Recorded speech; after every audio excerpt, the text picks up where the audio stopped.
Hi everybody, this is Mucha from Matrix Global Media, and I would like to today discuss with you the customer loyalty ladder. Now, there's been quite a bit of talk that has gone on about this over time.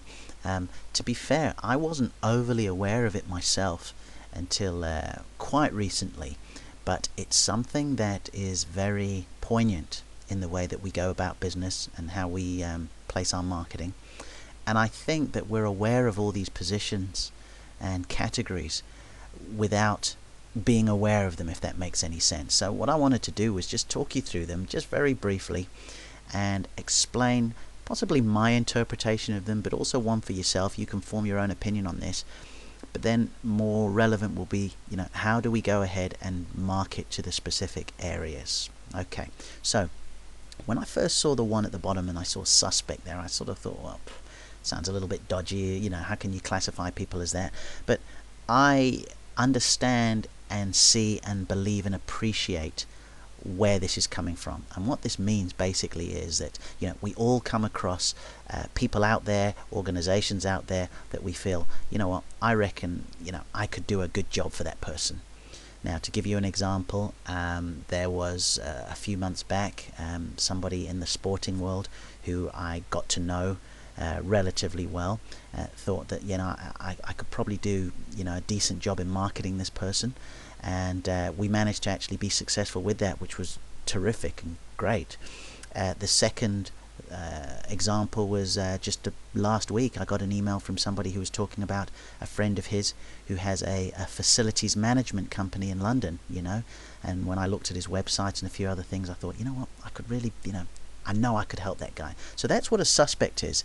Someone who then you hopefully will you can begin to target in a sort of unofficial kind of way, because again, I've got a theory, when you do sort of go out and out with that classic cold call or something, it's not always the best way to do it, but there is a certain amount of marketing you can do for a suspect.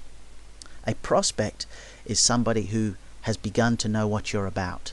They've gone onto your website, they've downloaded some information, they met you at a show or an exhibition, met you out and about, asked for your business card, asked you to send them something on. That's where you are with a prospect. And you have a real good opportunity, and I think one of the great challenges in marketing is staying in touch with these prospects, because the other thing is they're only ready to buy when they are ready, not necessarily when we're ready to sell. So the prospect marketing, again, very fascinating. Customer. Right, we've got over that ladder, and we've had somebody actually make a purchase from us, but it's by all accounts a one-off purchase, and we're not led to believe that it's going to be anything more than that. But they have given us their money for something, a product or a service that we've got to offer them, so now they're our customer. Again, a form of marketing we'll talk about. It can be the whole thank you letter, it can be letting them know, it can be a bit of an upsell, all sorts of things. Regular. This is interesting. I mean, rather than call them regular, this is what I would like to call a client, and this is how I look differently from customer and the client. I think a customer is a one-off sort of purchase that you want to sort of move up to that next step.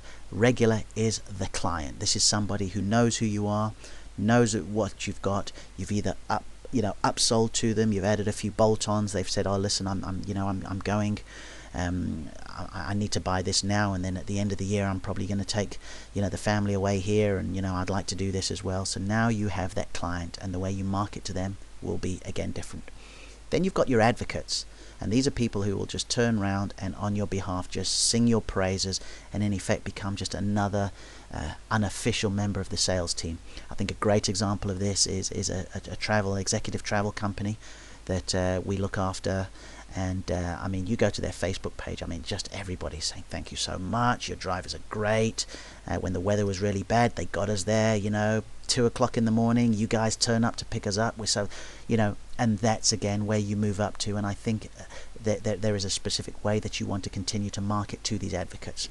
I think a couple of other points that aren't on here are your supporters and your partners, ways that you can market so they too can be advocates of what you're sort of about and what you're doing. But I thought this was a really interesting thing, and I suppose again it goes down to that whole developing that list and the data capture, but I really hope you found it useful.